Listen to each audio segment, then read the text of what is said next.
You're listening to the Teach Better Talk podcast featuring expert educators eager to share progressive tactics to reach more students. Teach Better Talk is created by teachers and fueled by passion. Let's get started.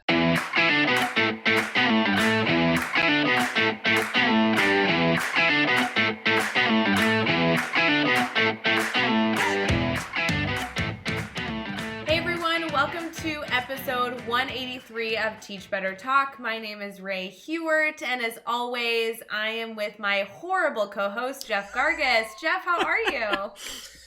Well, that's a little more like it. There's been some things recently where you've told me, you've introduced me with nice words and not been mean. But this was more like more in line, more on par with you. So I appreciate that a whole lot. Yeah, with Liv being a part of our podcast later, I mean, she's absolutely Team Ray, and I didn't want anyone to get confused right off the bat. So before we get into our episode, I know we have some exciting news we're talking about, but just want to make sure we started very authentically for this episode. Appreciate that. What exciting news are we talking about? Well, we're talking about the Teach Better bookshelf. Oh, actually. That's pretty cool. Yes. Yeah, we can talk about that. I am excited for that. That sounds fun. It's kind of funny. The Teach Better team really tries to bring our audience what they ask for. And continuously over the past few months, we've been talking about this idea of a Teach Better bookshelf. And it really was off of the idea of having amazing friends and colleagues and people we're connected with that are publishing books that we have taken the time to read and review and really become better educators from, and how could we communicate that versus just like tweeting it out every so often. And so the idea of the bookshelf was kind of built with that intention of amplifying the stories of, like Award-Winning Culture by Hans Appel, or could you say like any book from Mandy Freilich, right? All these different amazing outlets that we just suggest people, if they're looking for their next, fun book, what they should go into. But what I do want to celebrate on this podcast, Jeff, if you don't mind me going kind of off course, I love the addition that we added to the page that has to do with books that are not at all education related that we chose to add to the website under the Teach Better bookshelf, because they really are books that have drastically impacted our lives as people. And I don't know how else to phrase that besides that they're just really books that have shaped us as the human beings that we are today. I think that's pretty accurate. So at the top, if you go to teachbetter.com/bookshelf, you're going to see a ton of books. It's an ongoing list. We'll add them as we go. Amazing educational books. But if you scroll down a little bit, you're going to see books that are really not education related, that somebody on our team has acknowledged really gave them food for thought, kind of helped them grow into the whole person that they are today. So, Jeff, do you mind, can I ask you or comment about a few of these? Sure. Okay, so the first one was actually brought up to me by my father, and then you said that this was one of your favorite books. So tell us about why you like The Go-Giver. Your dad's a Go-Giver fan. He says it's his favorite book of all time. Oh, that makes me so happy. So, I know. You can't see, but if you've ever been in my office, I have back there, another one here. I have them all over my house. I don't know what they are. They're like, I don't know, 3.5 foot by 3 foot. I don't know, vinyl signs that actually have quotes from The Go-Giver on them. That's how much I love it. So, The Go-Giver is it's kind of like a parable, like a story of a young salesman who's trying to, be the best salesman in the world, be rich, basically, be wealthy, and he gets connected to a guy that is supposed to be, that is super wealthy and super successful, and it's just sort of this journey of him meeting a bunch of different people, not realize, thinking that he's going to get one thing, he's going to get sales techniques, stuff like that, but instead they actually teach him the true art, the true the best tactic for sales, and the fact of the matter is that's giving. And it's all about giving and connecting and stuff like that. So it's just it's a really fun short read. I'm actually no joke listening to it right now. I've read it a bunch of times, but I decided I wanted to listen to it, and I really like the audio version of it as well. It's just a nice easy listen. It's an easy read, but I really love it. It really shaped. I read it when I was very young and younger, and it really shaped the way. It was kind of how I felt and already sort of lived my life anyway, but really shaped the way I look at things and the way I run my business and the way I've ran businesses in the past and stuff. But yeah, it's a good one. And now the fact that I know that your dad likes it as well, top of the list. I won't lie. Yeah, he recommended that book to me. And when he recommended it, I'm like, gosh, I know that title. And then not weeks later, you were like, hey, did you follow up on that book I gave you? I'm like, oh my gosh, you and my father. But truly, so that's one of the books that you submitted for our Teach Better bookshelf. Some other books that our team members submitted. Chad really loves Born to Run. Have you connected with that one before? I have. Chad is much more into it than I enjoyed it. It's a really good book, but it's by Christopher McDougall. Yep, that's right. Yeah. It was actually recommended and given to me by my brother Paul, my oldest brother Paul. It's all about running. It's about, and it's been a while since I read it, so I can't remember the tribe's name. But Christopher, the author, spent time with a tribe that is just like, I mean, they are the most incredible runners in the world. It's how they live their life. Running is just a part of their everyday life. They run to, it's not just for exercise, it's how they live their life. And it really connects as a runner, which Chad and I both enjoy running, and that's something that we do. It really is just it's getting back into like the natural part of running. So it's just interesting things to me. I really liked it. So also that I'm connected to the parkour community, and something that I heard a long time ago in parkour is that you don't learn how to parkour. We actually all unlearn parkour because it's actually the natural movement. Just like running. Running is a natural thing that we're all born to do and born able to do, obviously, as you grow. But we actually like sort of uneducate ourselves out of running because we don't need to do it in the world that we live in now. So Born to Run kind of gives you a lot of that, takes a look at the natural pieces of running and then ties it into like how you can just be a better runner. There's a lot of ways that also ties just into life and stuff like that too, but it's a really cool book. The author's also a great guy that gives tips on how to prepare to run, how to be a better runner, how to better recover and stuff like that. So good book. So some of the other ones that are here, they're submitted by team members like Hans and Jen. Appel is I Know Why the Cage Bird Sings by Maya Angelou. The Servant, Start With Why. I mean, there's so many in here. I hope you guys go challenge yourself to read these, but we also have included books that we're currently reading. I know a lot of the team members are currently reading books about the current times of needing to be anti-racist. So there's so many texts in here that we encourage people to begin reading or listening to the audiobook of, for example, How to Be Anti-Racist or Stamped or White Fragility or Why Are All the Black Kids Sitting Together in the Cafeteria? I mean, all these different texts that can help us be better listeners, be stronger educators, and truly just be better. So this bookshelf kind of evolved into something more than just highlighting, Teach Better Speakers Network books, or like, oh, what's the Teach Better team writing? Like, it's so much more. We really want to be authentic with how are we as team members of the Teach Better team living that Teach Better mindset by striving to be better, and what texts are we connecting to that have actually shaped us as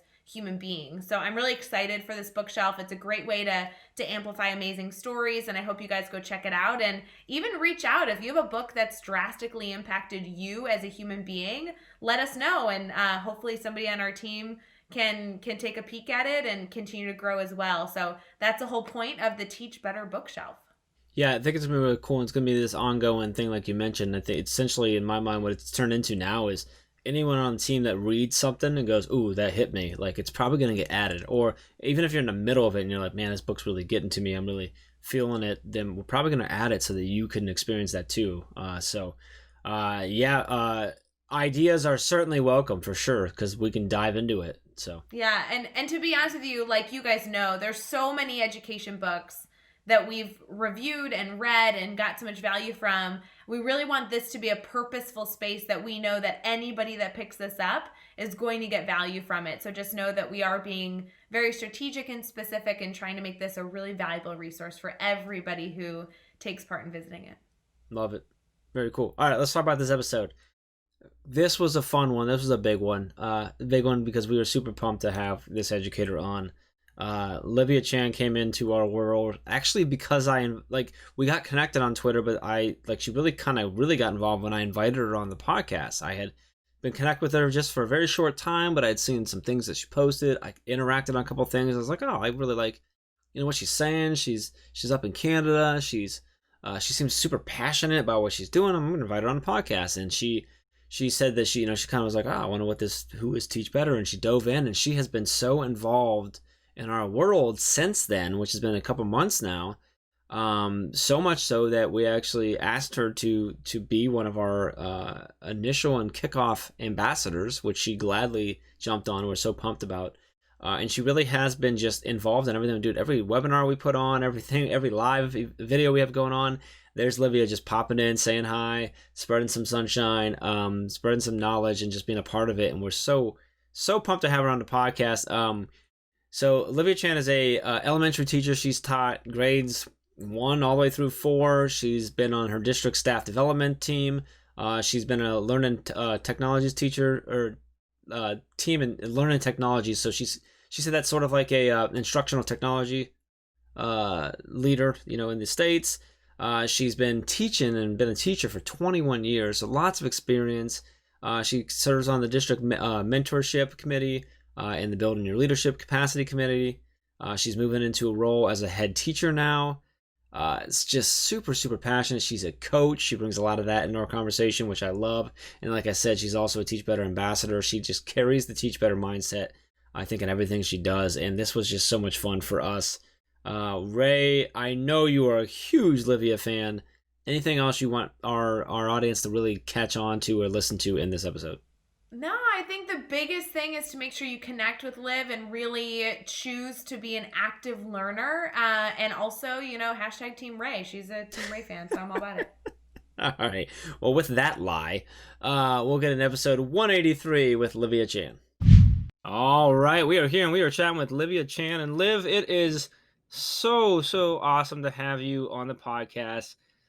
We got connected a while back, asking you I don't even remember how we got connected. Let's be honest. It was on Twitter, and then I asked you to get on the podcast, and that got us talking a little bit. And then you kind of came into a world, and you really jumped in full, I think, 2 feet right into the Teach Better world, and the entire team just loves you now. Like that's just a fact of the matter. Correct, Ray?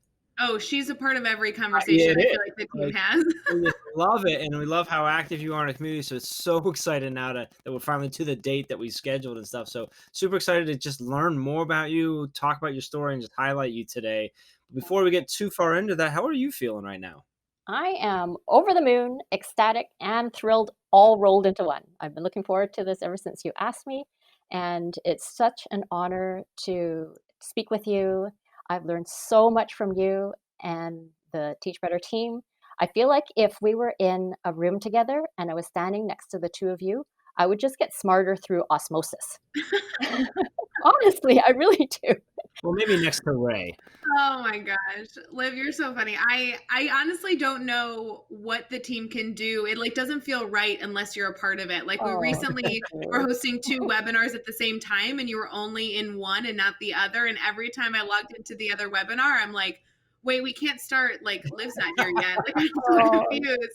But melted my heart. Thanks, it's true. It's like every live video. It's so fun, and I really enjoyed not only obviously getting to learn with you, but I've learned so much from you over the past few weeks that I'm thrilled that we're going to be able to interview you on Teach Better Talk, because just your experience over the past few months has given me so much insight and reflection for my own classroom. So anyway, I'm excited to get into all of that, I guess, needless to say.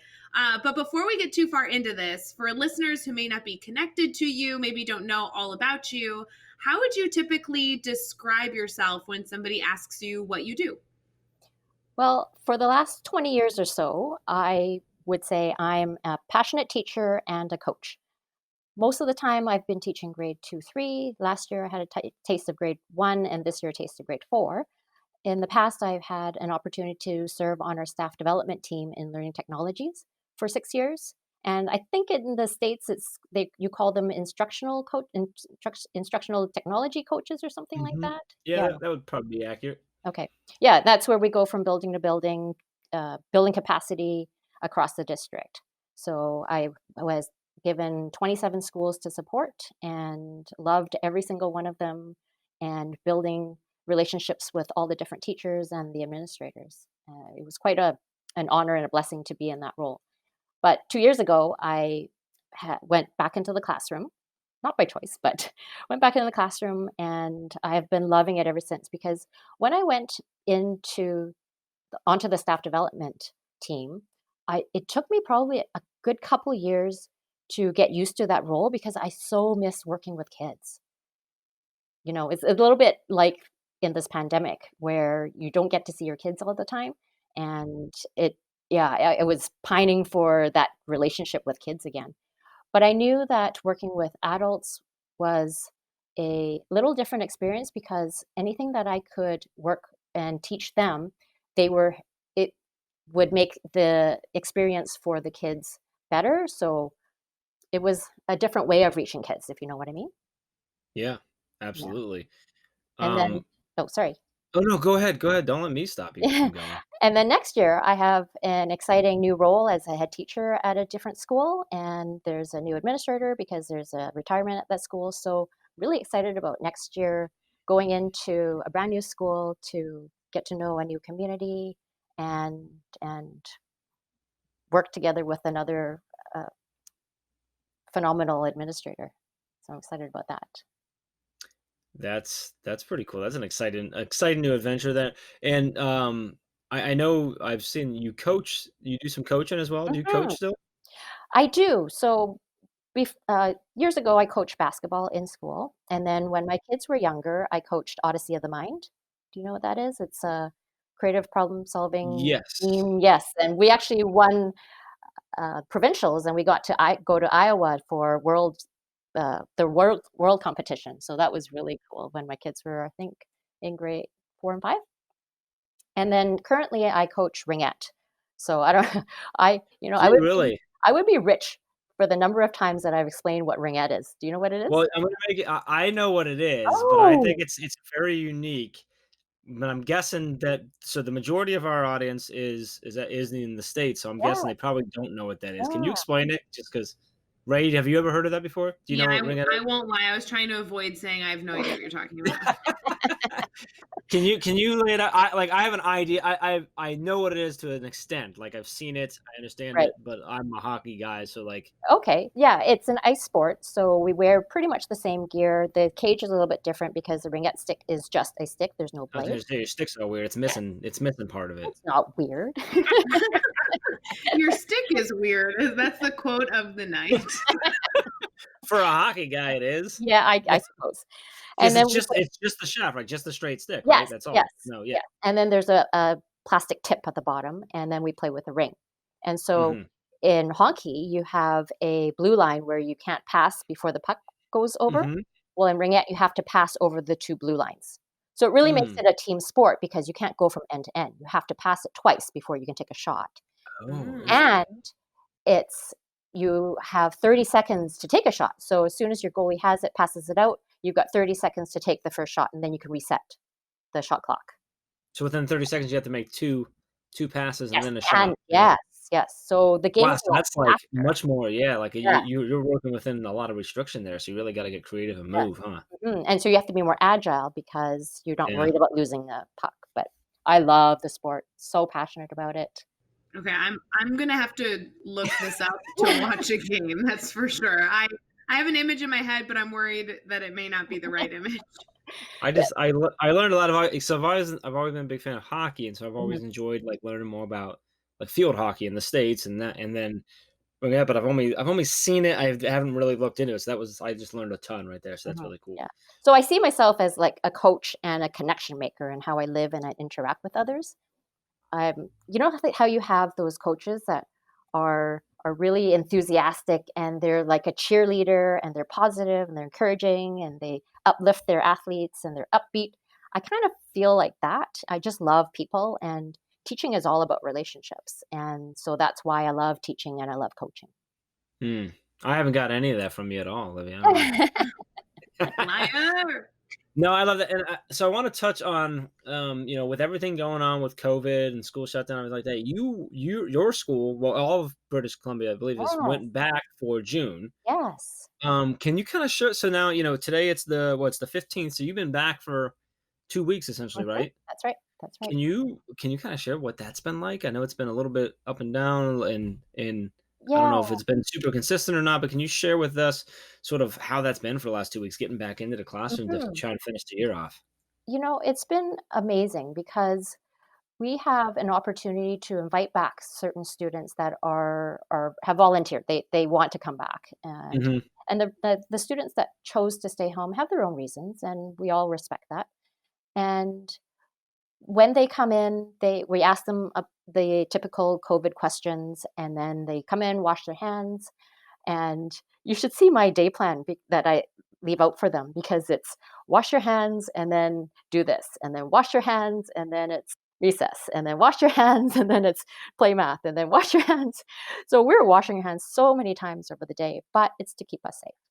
And so our tables, my classroom's in a portable, so which has no sink or bathroom. So we've relocated to the library. So it's a nice space, and we're able to separate ourselves on these larger tables. And we've asked the kids to bring their own devices. So we've just carried on with what we are doing remotely and partly in class. And then we play some fun games, and it's just a way to reconnect.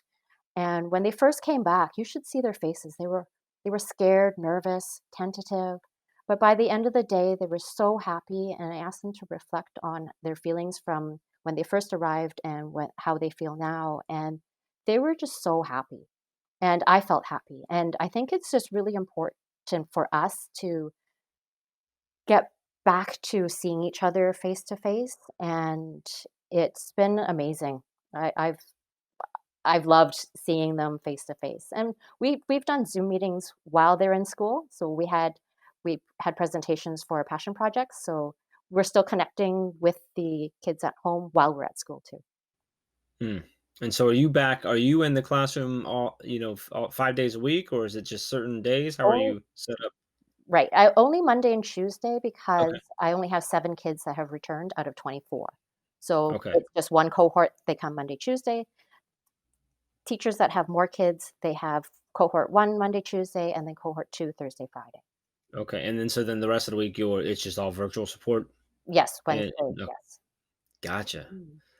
So then you have the rest of the month, correct? You guys go all the way through We June. do, we do. So, Interesting. So you have a little bit of a look into what fall might look like for some, uh-huh, or for a lot of us and stuff. So that's gonna be really mhm, interesting to see how we go. So it's gonna be fun to kind of continue to talk with you over the next few weeks to gain knowledge of how it continues to go for you and how your school wraps everything up and stuff. mhm. So And I'd be yeah. super happy to talk to anybody who has any thoughts or feelings about returning, and I can just share how it's been, and I've loved it.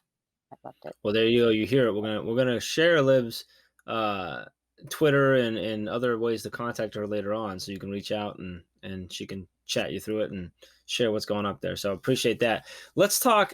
You listen to the podcast. You know we talk about failure at times. So you know this is coming, but let's talk about Mhm. that. Can you share a story with us about a time you've had a failure or a challenge in life that you had to overcome? Kind of share what happened with us. How did you overcome it, and what did you take away from that experience? Well, my failure is not really education related, but it's more personal related.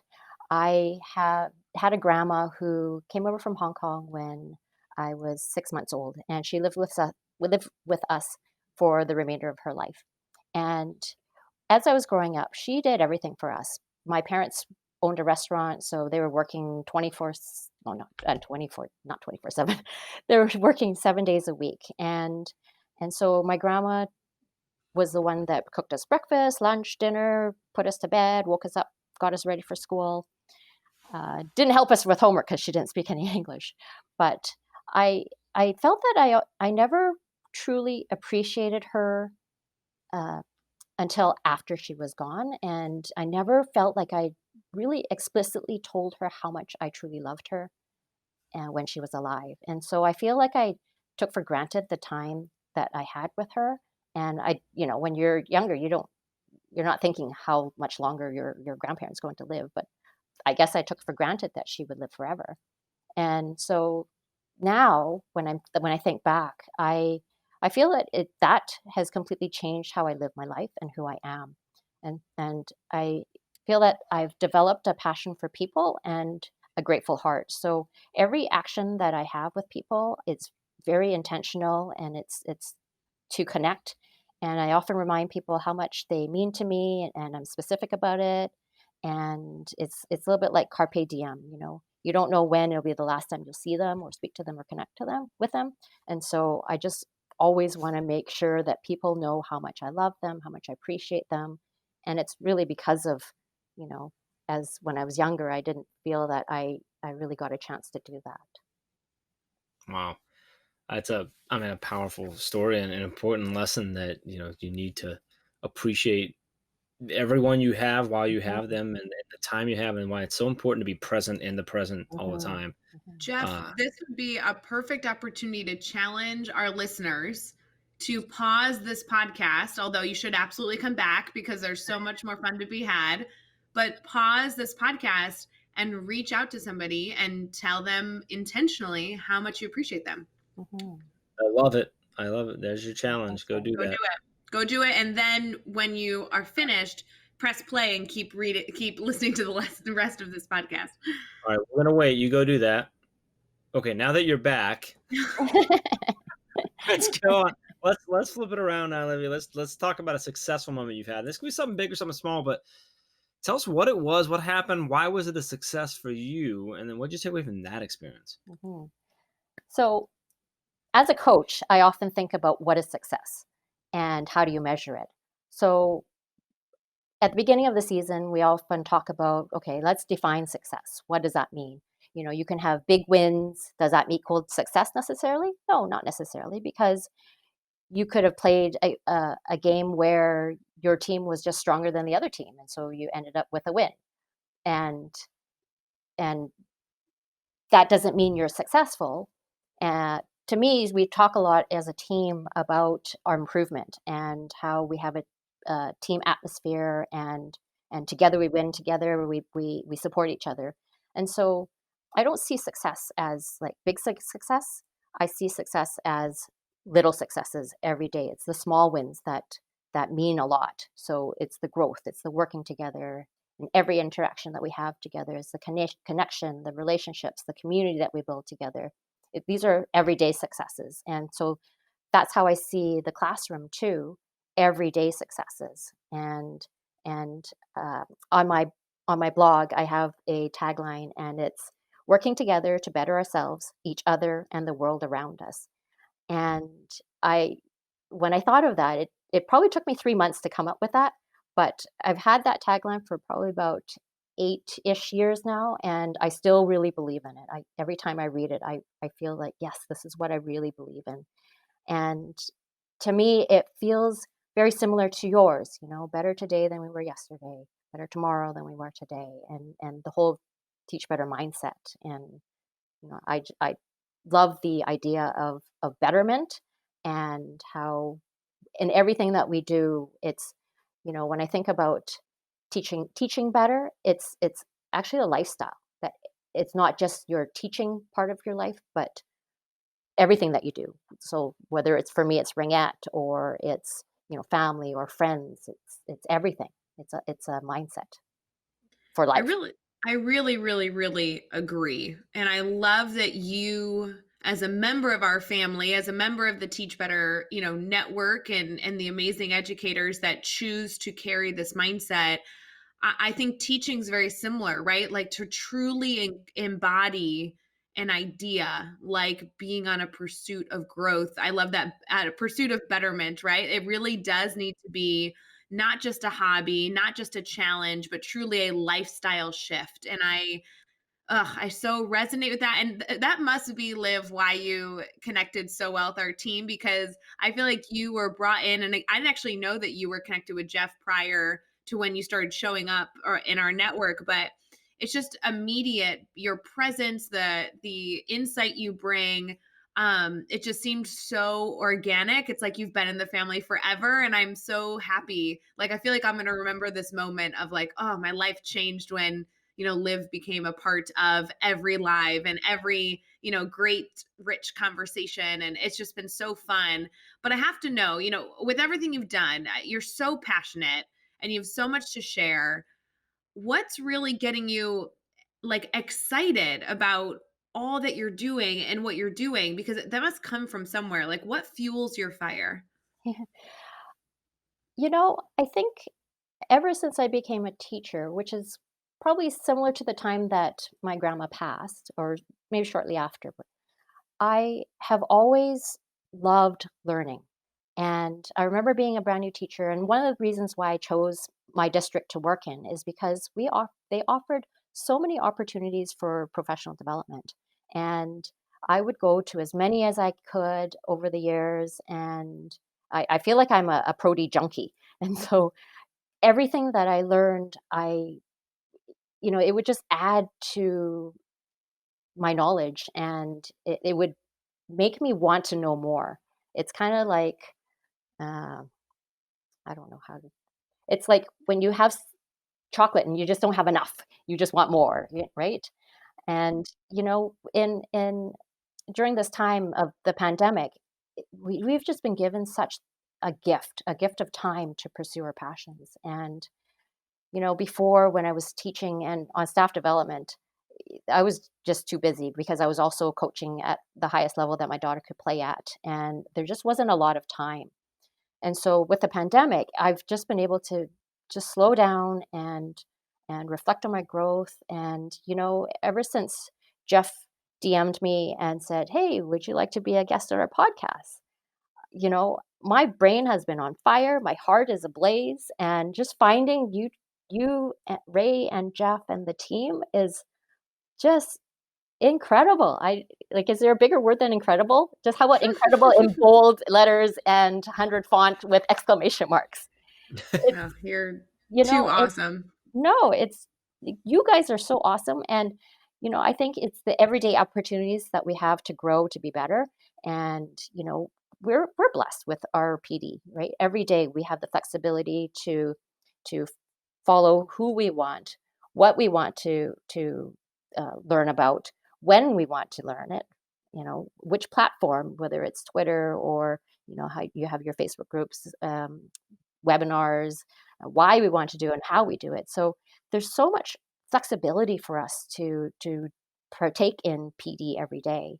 And for me, I love people, I love connecting and community. And I feel that, the Teach Better team and all the amazing educators that's a part of it, uh, how they say you surround yourself with greatness and people with similar passions. I feel like I found my family, if you know what I mean. Mm.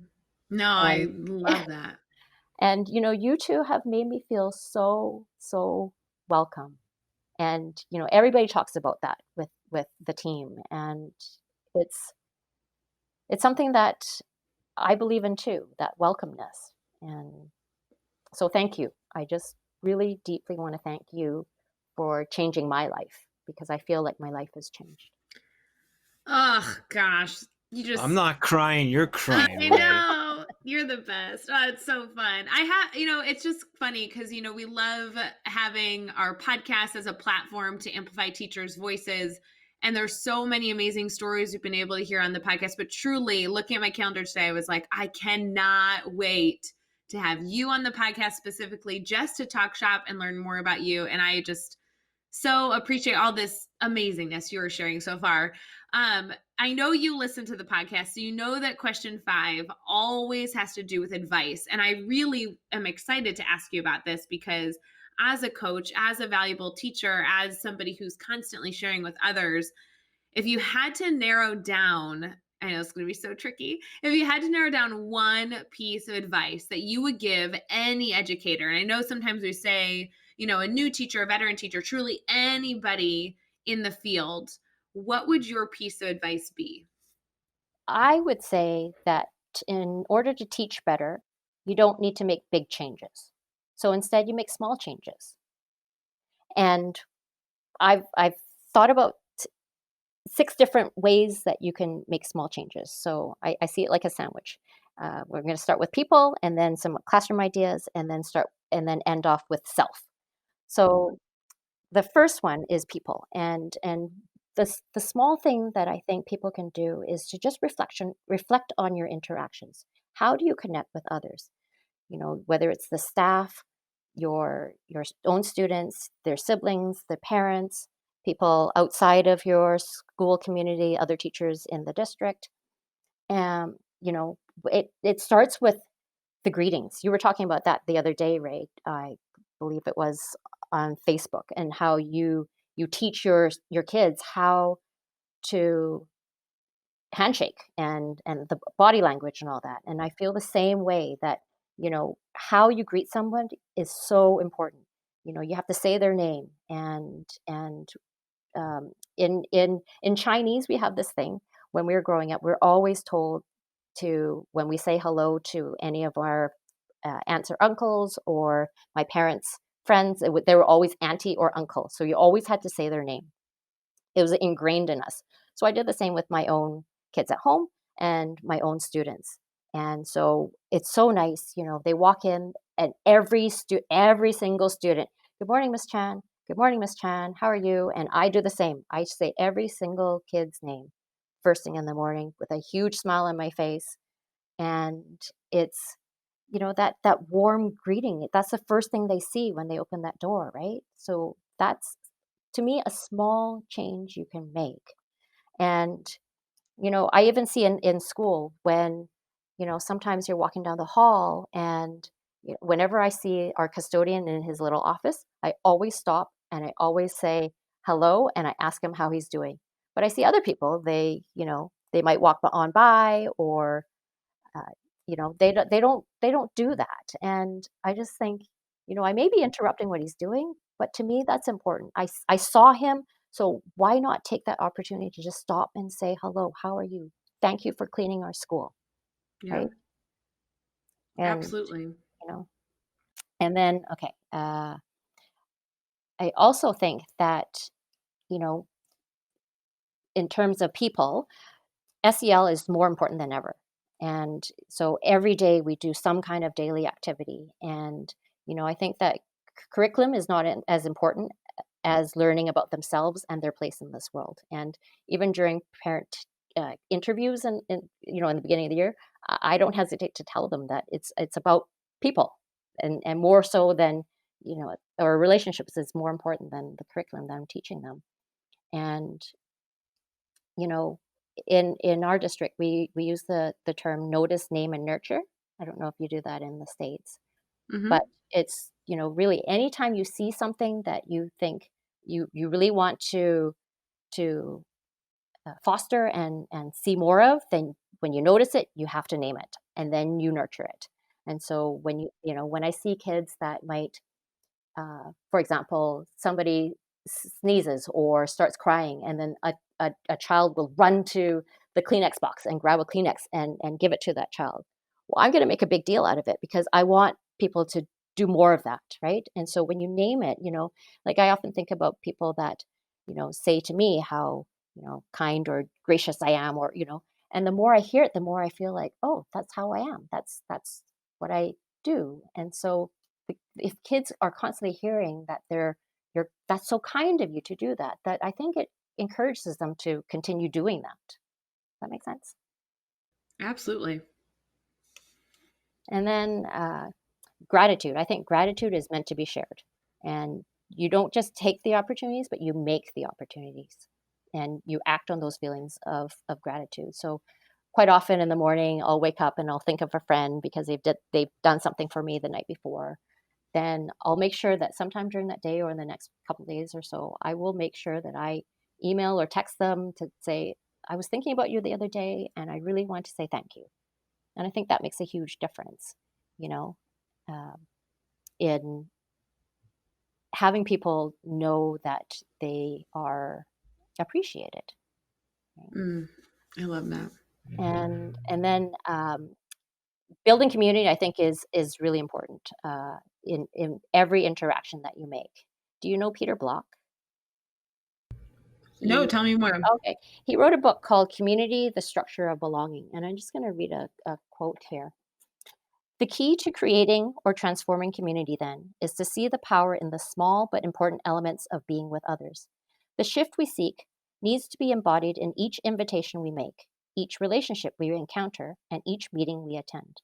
For at the most operational and practical level, After all the thinking about policy, strategy, mission, and milestones, it gets down to this: how are we going to be when we gather together? And so I think it's like what Hans and Jen talk about all the time, is being specific and intentional. And when in every interaction, whenever I'm thanking somebody or whatnot, I'm always being specific. Like I'm being very detailed about what it is I'm thankful for, instead of just thank you, right? I'm being very specific, and I go beyond that, and I tell them how it made me think or feel, because I think that's such an important added part to just thanking them specifically for something. Because in every interaction, I don't think that there's no neutral. It's either a positive interaction or a negative one.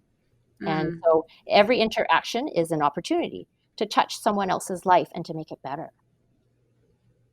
Oh, I love that. So important. Yeah. And then I have 4 ideas for in the classroom. One is the element of surprise. So, beginning of the year, I said to my kids, I am making a commitment to you that every single day when you come to school, there's going to be something new. And so I have kids that when we have our reflections, they mention, I want to come to school tomorrow because I want to see what that something new is. And often it has something to do around SEL. So different, it may be a different activity or just something different for them to kind of make them want to come back. And then the other thing is I offer choice. And, you know, uh, offering choice, just the simple act of offering choice makes such a difference. You know how teachers would put up a picture and then kids might write about it. Well, why not put up 2 pictures? And so, I've done lots of different things where I've just offered choice, and I've seen so much creativity because you've offered the choice. And it's interesting how some of them even take the 2 choices and make it their own, because, like one time I gave them 2 pictures of a door, and some of them chose to write a story with the 2 doors instead of one or the other. But usually one speaks more than the other, right? And then, choice in topics, choice in partners, choice in workspaces. I mean, I know, Ray, you use flexible seating, and I tried that this year. My kids loved it. They even built forts. We had a green screen thing, and they just put it all over the tables, and they were writing underneath the tables, and they just loved it. And then the other thing is creativity. I think if you just put on your criteria sheet or give them a challenge to just whatever it is that you're producing, add some element of creativity, I think is huge for kids. That especially, if we're trying to promote that kind of thinking that we need in the future for these kids. And the last thing for the classroom is fun. Gamify, you know, things that include speed or racing. I've done lots of actually, Ray. I've done lots of different math things for this kind of fun, and Yeah. they're so engaged. And you don't even need to do a lot. Just turn it into a little bit like a game, and they just eat it up. And then the last one is about ourselves. It's our mindset, and the small change that I would like to encourage is that when you have a challenge, I'd love for you to see it as an opportunity. And that's kind of what I preach to my students, is that, this is something that you might be struggling with, but here is an area of area of opportunity that I'd like you to take. And I call it that area of opportunity because I think it's something that, sometimes they're going to be in the mood to take it. And then sometimes they're going to be in the mood that they don't want to take it. And that's okay, because there will be other areas of opportunity. And I even give them like an imaginary gift. So I just hold my hand out as if I'm holding a box, or I hold my hand out as if I'm holding a pill, and I'll say, take it. And they're like, what is this? I say, it's a gift, just take it. And they'd be like hesitantly going, okay. And then as soon as they take it, they say, well, what is it? And I say, it's an opportunity, or, it might be, it's some confidence, or it might be, whatever it is. And so I actually have them swallow it if it is a pill that I'm giving them. So, and they love it. It's, a little bit of drama, but I think it's important for them to see these things as opportunities, or, when they're just feeling scared or something. And so this is my confidence. I'm giving you confidence. You can take it and you can do this. I believe in you, right? They need to know that you believe in them. And Ugh, I love that's it. so huge, like I feel like lately I've had so many people show me in so many different ways that they believe in me. And Jeff, you're one of them. I just have to say thank you for you reaching out to ask me to record this podcast. And I was listening to you talk with Josh Stamper on his Aspire podcast, Yeah, so good. uh, Jeff, and you were talking about Ray, actually, and her, you Uh-oh. being a Wait a minute. She might not know yet. oh, Snowball. oopsie. Well, it is available for her to listen to, Jeff. But about her being a great business partner and how you had to kind of convince her over and over again that this is what you saw in her. And I think it's that, what we have to do with, or what we do for our students, is we have to keep telling them, I believe in you. I know you can do this. And it's kind of going back to that, what I was talking about, being a coach and that cheerleader, is you believe in your students so deeply, and they can see it in your eyes, in your actions, in everything, that they kind of start to believe it themselves, right? That, oh, you believe I can do this? Oh, maybe I can do this. Yeah, and then you create a monster, because now I do things all the time and I don't ask Jeff. And then he comes back and he's like, did you change or add a massive element to our company? And I'm like, oh yeah, sorry, that was last Tuesday. It happens, Yeah, catch up with me, Jeff. That was last Tuesday. True. So much value in that, Olivia. I really appreciate you kind of, like you said, it was a sandwich, going through all of that. So let's keep it rolling here. Let's keep having some fun. We're gonna do the next 6 questions, and your goal is to answer each one in 15 seconds or less. You ready to go? I'll try. Yes. She's been practicing. She's ready. She's ready. All right, she's ready. What is one ed tech tool you cannot live without? Office 365 for my classroom, and Twitter for me, because that's where I get my inspiration from others. What's a book you're reading right now? Award-winning Culture by Hans Appel. Woo-hoo. Loving it. Never heard of that. Is that any good? Oh, stop it. Who do we need to follow on Twitter or Instagram today? Well, Teach Better Team is a must. That's an absolute must. I love Edutopia because of their articles, and the Dalai Lama is somebody else I also follow. They've got a website, and they promote there's a heart mind index. So anybody that's interested in SEL, you can take a look at that too. But that's what our school uses, and I love it. What's a good YouTube channel or website for educators? I'm going to promote 2 Canadians that challenged me to think. One is Shelley Moore, her YouTube channel, 5 More Minutes. Do you know her? I don't. You have to check her out. I'm going to now. Yeah, she's an advocate for inclusive education and diversity. She's a total leader in BC in this area. She's full of energy, entertaining to watch. And she's got this bowling pin analogy. I'm just going to leave it at that, but you should totally watch that. And then the second one is George Couros. Oh. He sends out a weekly email, and it's something personal, something professional, and something profound. And every time I read it, I feel like he's talking to me. And I've reached out to him and told him that too. And I love reading his weekly emails.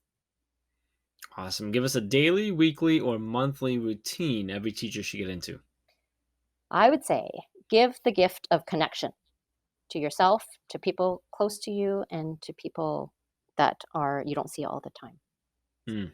And what is the best piece of advice you've ever received? Small things make big changes over time, and you can make a difference with the small things that you say and that you do. Trophy. Teach Better Trophy. I'm declaring it. Thanks, Ray. Love it. Well, I want to make sure that our network can stay connected to you, because there's been so many nuggets in here of takeaways. And I know you are just such a well-connected educator, always growing your PLN. I want to encourage all of our listeners to make sure they connect with you beyond just this podcast. So where can people stay connected? I'm very active on Twitter, so I can be found at Livia Chan L. So it's LiviaChanL. Okay. And then you have your website too, don't you? I do at livechan.com. That's right. All right. So, you can find all the things, all the links, all the resources, everything we talked about in this episode over at teachbetter.com, as well as those links to make sure you can connect with Livia and keep the conversation going, learn from her, grow with her, and just have some fun with her. Let's face it. So make sure you check out the show notes over at teachbetter.com for all of that. Be sure to hit subscribe so you don't miss any of the upcoming episodes. And if you can give us a rating and review, we would really appreciate that as well. Let's keep taking this one step further. Think of just 3 of your colleagues who need to hear these amazing stories and connect with these amazing educators, and share this podcast with them.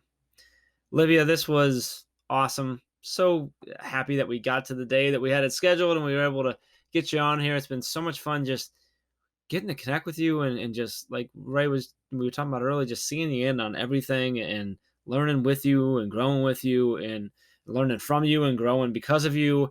It's been such a blast. Thanks for giving us a little bit of your time tonight. Thank you. No, thank you. Pleasure has been all mine, and I just so appreciate you, Ray, and the team.